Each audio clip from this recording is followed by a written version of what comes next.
జడ భరతుని కథ. జనన మరణ చక్రం నుండి విముక్తి కోసం, పునరావృత్తి రహిత శాశ్వత శ్రీ కైవల్యము కొరకు మన అఖండ భరత వర్షాన్ని పరిపాలించిన ఒక సామ్రాట్ చేసిన ప్రయాణం. ఋషి శ్రీ వేదవ్యాస భగవానులు రచించిన భాగవత పురాణంలోని అత్యంత అద్భుతమైన బోధనలలో జడ భరతుని కథ ఒకటి. అతను భరతునిగా జన్మించాడు. ఇక్ష్వాకు రాజవంశం యొక్క గొప్ప చక్రవర్తి. ఇది ప్రాచీన భారతదేశంలో అత్యంత ప్రసిద్ధ వంశాలలో ఒకటి. భరతుడు అత్యంత గౌరవనీయమైన పాలకుడు, ఋషి అయిన వృషభుని కుమారుడు. అతని తండ్రి తరువాత భరతుడు విశాలమైన భరతవర్ష రాజ్యాన్ని వారసత్వంగా పొందాడు. దీనికి అతని పేరు పెట్టారు. రాజుగా భరతుడు న్యాయం, వివేకం, కరుణతో పరిపాలించాడు. అతని పాలన రాజ్యానికి శ్రేయస్సు తెచ్చిపెట్టింది. అతను తన ప్రజలకు ప్రియమైనవాడు. అయితే పాలకుడిగా విజయం సాధించినప్పటికీ భరతుడు లోతైన ఆధ్యాత్మిక ధోరణిని కలిగి ఉన్నాడు. అతను ప్రాపంచిక విషయాల యొక్క క్షణిక స్వభావాన్ని అర్థం చేసుకున్నాడు. జనన మరణ చక్రం నుండి విముక్తి, మోక్షం కోరుకున్నాడు. రాజుగా తన బాధ్యతలను నెరవేర్చి తన పిల్లలను పెంచిన తరువాత భరతుడు తన సింహాసనాన్ని వదులుకున్నాడు. రాజ్యాన్ని తన కొడుకులకు అప్పగించాడు. అతని పిల్లలు పాలించడానికి సమర్థులు కాబట్టి భరతుడు తన ఆధ్యాత్మిక అన్వేషణను కొనసాగించడానికి సంకోచించలేదు. అతను తన రాజ జీవితాన్ని త్యజించి అడవికి పయనించాడు. ఆత్మసాక్షాత్కారం కోసం సన్యాసి జీవితాన్ని స్వీకరించాడు. అడవిలో భరతుడు ధ్యానం, ఆధ్యాత్మిక సాధనలకు తనను తాను అంకితం చేసుకుంటూ త్యజించిన జీవితాన్ని గడిపాడు. ఒకరోజు అతను ఒక నది దగ్గర ధ్యానం చేస్తున్నప్పుడు గర్భవతి అయిన జింక ఒకటి సింహగర్జన వినడంతో భయకంపితురాలు అవుట చూసినాడు. ఆ జింక భయాందోళనలో నది దాటి దూకడానికి ప్రయత్నించినప్పుడు ప్రసవించినది. ఒక లేత శిశువు అయిన జింక పిల్లకు నిస్సహాయమైన స్థితిలో వదిలి చనిపోయింది. అది చూసిన భరతుడు కరుణతో జింకను తన సంరక్షణలోకి తీసుకున్నాడు. కాలక్రమేణా భరతునికి జింకతో అనుబంధం పెరిగింది. అతను తన ఆధ్యాత్మిక అభ్యాసాల కంటే జింక సంరక్షణలో ఎక్కువ సమయం గడపడం ప్రారంభించాడు. జింక భద్రత, పోషణ గురించి చింతిస్తూ దాని శ్రేయస్సులో తన మోక్ష సాధన విడిచిపెట్టి కాలాన్ని పణంగా పెట్టాడు. చివరికి భరతుడు మరణించినప్పుడు అతని మనస్సు జింకతో ముడిపడి ఉంది. ఫలితంగా అతను తన తదుపరి జీవితంలో జింకగా జన్మించాడు. అయినప్పటికీ అతని ఆధ్యాత్మికత, పూర్వజన్మలో చేసుకున్న సుకృతం కారణంగా అతను తన గత జన్మ స్మృతిని, జ్ఞానాన్ని కలిగి ఉన్నాడు. జింక శరీరంలో ఉండి కూడా భరతుడు గత జన్మలో జింకతో తన అనుబంధం ద్వారా జరిగిన తప్పును అర్థం చేసుకున్నాడు. ఆధ్యాత్మికతో ఋషులు, సన్యాసుల దగ్గర నిశ్శబ్దంగా ధ్యానంలో గడిపాడు. జింకగా తన జీవితాన్ని గడిపిన తరువాత భరతుడు మళ్ళీ మానవుడిగా జన్మించాడు. కానీ ఈసారి జడ భరతుడిగా జన్మించాడు. ఈ జన్మలో భరతుడు జడ భరత అని పిలువబడ్డాడు. అతను ఏ విధమైన అనుబంధాన్ని కలిగియుండడానికి, ఈ భౌతిక ప్రపంచంతో నిమగ్నమవ్వడానికి నిరాకరిస్తూ నిదానంగా మూగవాడిలా ప్రవర్తించాడు. అంతర్గతంగా పూర్తిగా జ్ఞానోదయం పొందాడు. జడ భరత పెద్దగా ఆధ్యాత్మికత లేని ఒక రైతు కుటుంబంలో జన్మించాడు. అతని కుటుంబం అతన్ని పనికిరానివాడిగా చూస్తూ ముఖ్యమైన పనులను నిర్వహించడానికి అసమర్థుడని భావించేవారు. వారు అతనితో కఠినంగా ప్రవర్తించేవారు. వారి వ్యవసాయ భూమికి కాపలా కాసేవానిగా నియమించారు.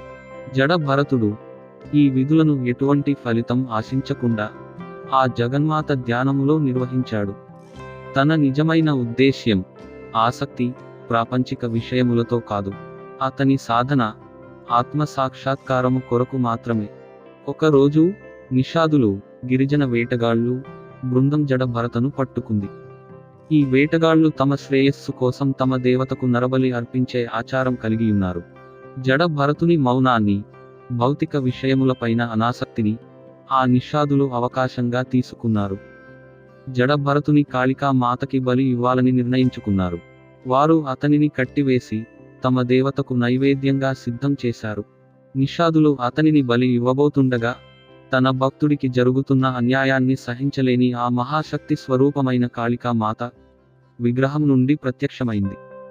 ఆధ్యాత్మికంగా జ్ఞానోదయం పొందిన జడ భరతునికి హాని కలిగించడానికి ప్రయత్నించినందుకు నిషాదులపై కోపంతో కాళికా మాత తన భయంకరమైన రూపంతో, ఉరుములతో కూడిన గర్జనతో నిషాదులను వధించింది. జడ భరతను రక్షించింది. ఆ జగన్మాత కాళికా మాత చేసుకున్న జోక్యం, స్వచ్ఛమైన హృదయం మరియు ప్రాపంచిక భ్రమలకు దూరంగా ఉన్నవారికి ఎల్లప్పుడూ ఉండే దైవిక రక్షణను సూచిస్తుంది. ఈ దైవిక జోక్యం తరువాత జడ భరతుడు ఈ బాహ్య ప్రపంచం నుండి మరింత నిర్లిప్తంగా, మోక్ష సాధనపై అచంచలమైన దృష్టితో తన ప్రయాణాన్ని కొనసాగించాడు. ఒకరోజు జడ భరతుడు తమ సోదరుల యొక్క వ్యవసాయ భూమిని కాపలా కాసే సమయంలో అటుగా రహుగణ మహారాజు యొక్క పల్లకీని అతని యొక్క సేవకులు తీసుకు వెళ్ళుచున్నారు. వారు అక్కడ నిర్మలంగా అంతర్ముఖుడైన జడ భరతుని చూసి వారిలో ఒక బాగా అలసిన సేవకుని స్థానములో జడ భరతుని సహాయం అడిగి నియమించినారు. ప్రతి జీవిలోనూ సమస్త జగత్తు అంతటా ఆ ఆది పరాశక్తి అయిన జగన్మాతని దర్శించే జడ భరతుడు వారి అభ్యర్థనని అంగీకరించాడు. జడ భరతుడు అహింసను పరమ ధర్మముగా కలిగి ఉన్నాడు. కాబట్టి నేల మీద సంచరించే చిన్న చిన్న చీమలు వంటి ప్రాణులకు కూడా హాని తలపెట్టకుండా మెల్లగా జాగ్రత్తగా నడిచి పల్లకీని మోయుచున్నాడు. ఇందు కారణముగా పల్లకి యొక్క కదలిక సమముగా లేక అటు ఇటు ఒరుగుచున్నది. తమ మహారాజు ఆగ్రహము పొందుదురు అనే భయములో మిగిలిన సేవకులు వణుకుచున్నారు. వారు అనుకున్నట్టుగానే రహుగణ మహారాజు సేవకులపై కోపంతో పల్లకి మోయుటలో ఏమిటి ఈ అశ్రద్ధ అని ఆగ్రహించినాడు. వారు వెంటనే ఇందుకు కారణం జడ భరతుడు అని చెప్పగా మహారాజు కోపంతో జడ భరతుని చూసి, ఓయి నీకు ఎంతటి కండకావరం, మహారాజుని అయినా నేను పల్లకిలో ఉండగా ఇంతటి సాహసం ఎలా చేసినావో అని అనెను. అప్పటి వరకు మౌనంగా పల్లికి మ్రోయుచున్న జడభరతుడు అవమానాలకి ప్రశంసలకి అతీతుడై ప్రశాంత వదనముతో మృదువైన మాటలతో మహారాజుతో లోతైన ఆధ్యాత్మిక సత్యాలను వెల్లడించాడు.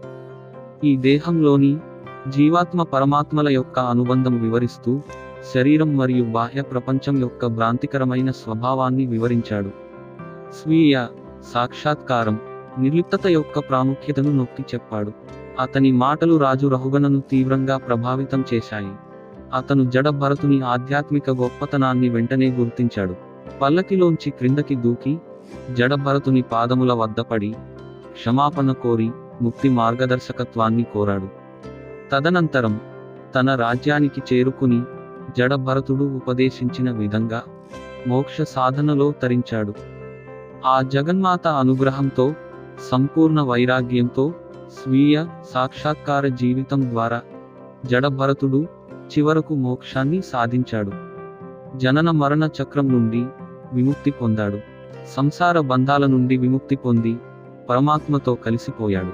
అఖండ భరత వర్షాన్ని ఏకచక్రాధిపత్యంగా పరిపాలించిన చక్రవర్తి నుండి యోగిగా మారి చివరికి ముక్తి పొందిన ఈ వృత్తాంతం ముముక్షువులకి, అనగా మోక్ష ప్రాప్తికై ఆసక్తి ఉన్న జీవులకి ఆదర్శనీయమైనది. ఈ కథ ద్వారా మనం తెలుసుకున్నది: 1. అనుబంధం యొక్క ప్రమాదాలు. జింకతో భరతుని అనుబంధం వంటి చిన్న అనుబంధాలు కూడా జీవాత్మను జనన మరణ చక్రంలో బంధించగలవు. 2. నిర్లిప్తత అనగా జడము, అనాసక్తి. ఈ సంసారములో తామరాకు మీద నీటి బొట్టువలె ఉంటూ ఆ జగన్మాత ప్రసాదించిన ఈ జన్మము మహాప్రసాదముగా భావించి భౌతిక ప్రపంచం మాయలో పడకుండా శాశ్వత శ్రీ కైవల్యమును పొందుటకు చేయు సాధన. భగవాన్ శ్రీ రామకృష్ణ పరమహంస చెప్పినట్టు చేతులకి నూనె వ్రాసుకుని పనసకాయని క్రోయుటకు ముట్టుకోవలెను. అనగా త్రాడు యొక్క ఒక చివర భాగము చెట్టుకి కట్టుకుని ఇంకొక చివర భాగము నడుముకు కట్టుకుని నదిలో దిగుట వంటిది. చతుర్విధ పురుషార్థములు అయిన ధర్మ అర్థ కామ మోక్షములు కొరకు సంసారం అనే నదిలో తప్పక దిగినా కాని అందులో పూర్తిగా మునిగిపోవకుండా సమయం వచ్చినప్పుడు ఆధ్యాత్మిక సాధన అనే త్రాడు ద్వారా తిరిగి ఆ జగన్మాతలో ఐక్యమవ్వాలి. త్రాడు విడిచిన భగవంతునితో బంధం వదిలినా ఇంకా అంతే సంగతి. ఆ నదిలో ఎక్కడికి కొట్టుకుపోతామో తెలియదు. ఒక వ్యక్తి సంసారంలో అన్ని రకాల అనుబంధాలను త్యజించి దైవత్వంపై దృష్టి సారించినప్పుడే నిజమైన విముక్తి సాధ్యమవుతుందని జడ భరత ప్రయాణం బోధిస్తుంది. ఒకవేళ బంధాలు యొక్క బాధ్యతల కారణంగా విడుచుటకు సాధ్యం కానప్పుడు మానసిక సాధన ద్వారా మోక్షం పొందవచ్చు. 3. కాళికా మాత అనుగ్రహం. ఆ జగన్మాత తన అంతట తానుగా చేసుకున్న జోక్యం నిజాయితీగల భక్తులకు, విముక్తిని కోరుకునే వారికి ఎల్లప్పుడూ దైవిక రక్షణ ఉంటుందని చూపిస్తుంది. 4. జ్ఞానం మరియు జ్ఞానోదయం యొక్క శక్తి. మహారాజు రహుగణకు జడభరత యొక్క ప్రశాంత ప్రతిస్పందన ఆధ్యాత్మిక జ్ఞానం యొక్క బలాన్ని, ప్రాపంచిక శక్తిలో మునిగిపోయిన వారిని కూడా ఎలా మార్చగలదో వివరిస్తుంది. 5. కర్మ, పునర్జన్మ. ఒకరి చర్యలు, అనుబంధాలు భవిష్యత్ జన్మల పరిస్థితులను ఎలా నిర్ణయిస్తాయో, జీవితకాలంలో ఆధ్యాత్మిక పురోగతిని ఎలా కొనసాగించవచ్చో ఈ కథ వివరిస్తుంది. జడభరత యొక్క ఈ కథ నిర్లిప్తత, స్వీయ సాక్షాత్కారం, విముక్తి, మోక్షం యొక్క అంతిమ లక్ష్యంపై అద్భుతమైన పాఠాన్ని అందిస్తుంది.